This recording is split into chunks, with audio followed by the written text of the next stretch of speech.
Good day mga sir, another day, another top box na naman tayo ulit.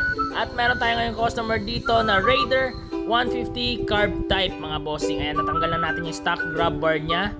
At tinatanggal na lang ni Uncle Pasto ang kanyang screw dyan sa loob. At ayan, kakabit na natin ang kanyang stock grab bar. At meron din tayong siningit dyan na maliit, dalawang maliit na bracket mga sir para paglalagyan natin ng kanyang GB na bracket mga bossing. So iniipira na ni Uncle Pasto. Ayan, so tinanggal lang natin ang dalawang screw dyan sa may footrest dahil dyan natin ikakabit yung mga Allen bolt. Ayan, so stainless bolts po yung mga ginamit natin dyan mga bossing.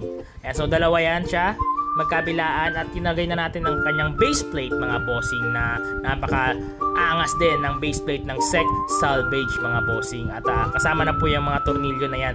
Siya nga pala ay nabilto ni bossing via home credit sa halagang 1,000 pesos down payment lang mga bossing. At